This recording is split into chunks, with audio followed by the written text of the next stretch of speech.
The Pacers had the Cavaliers hanging perilously close to the brink, only to give the East's reigning champs new life with a dreadful shooting stretch at the worst possible time. Cleveland defeated Indiana 104-100 in Game 4 at the Bankers Life Fieldhouse on Sunday evening, a back-and-forth first-round series at 2 games apiece.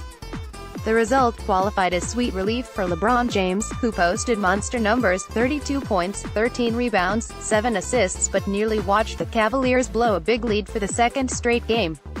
If not for a pair of three-pointers by Kyle Korver in the game's final 4 minutes, Cleveland could easily have returned to Quicken Loans Arena facing elimination on Wednesday. 3-1 is just a huge deficit, James said. You don't want to ever go down 3-1 to anybody, no matter if it's the first round or if you're fortunate to go to the finals. It's just too difficult. With them coming into our building and taking away home court advantage in Game 1, we knew we had to come win one on their floor. We were able to not falter like we did in Game 3 when they made a run. After launching a successful second-half comeback in Game 3, Indiana again dug itself out of a 16-point hole in Game 4. During its best moments, Indiana kept the ball moving one step ahead of Cleveland's spotty defense. 7 different Pacers scored in double figures, and Domantas Sabonis punished the Cavaliers' interior defense for a team-high 19 points off the bench. Presented with an opportunity to seize control of the series, the Pacers instead went cold, choppy and predictable.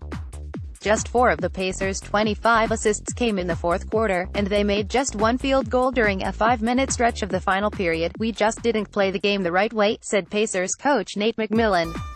I thought there were quick shots, some heroic shots, that were taken throughout this game.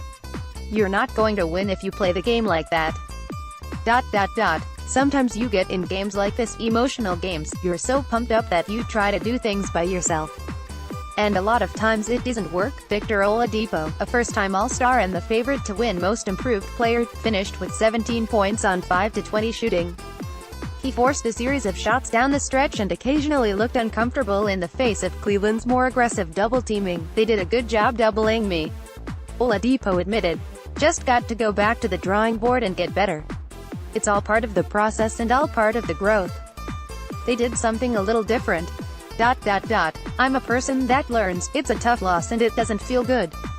But it's a series and you've got to be even keel. James called Game 4 a must-win, and he was right to do so. Cleveland's offense endured its own cold stretches, and coach Tyronn Lue was forced to play James 46 minutes due to foul trouble for Kevin Love and poor play in the third quarter. James played the entire second half in both Games 3 and 4 out of necessity, with his supporting cast weakened by injuries and inconsistent play. Kevin Love scored just 5 points on 2-10 shooting, George Hill missed the game due to injury, Tristan Thompson was scoreless in 7 minutes, and reserve guard Rodney Hood failed to make much of an impact for the 4th time in 4 games. As a result, James appeared to be pacing himself for stretches of Game 4, including during the third quarter, when he didn't make a shot. I'm just trying to save pockets of energy throughout, especially the second half, when I know it's going to be a possession game, James explained. I would love to get a couple minutes of rest here and there to keep me fresh, but tonight didn't give us that opportunity. That James is already trapped in the energy conservation game so early in the postseason doesn't bode well for the Cavaliers, but perhaps that's a problem for another day in light of the Game 4 victory. James was able to power his way to the basket for a crucial bucket in the final 2 minutes, and both teams will head to Cleveland knowing the Pacers squandered an excellent chance. We have to settle down and be connected out there, McMillan said. Execute on the floor. Do the things that we train and we need to do. They double-teamed again tonight. We were frantic, quick to pull the trigger, played a little out of control. Never really established ourselves out there. So often in the past, including last year's run, James has left his Eastern Conference opponents feeling utterly hopeless.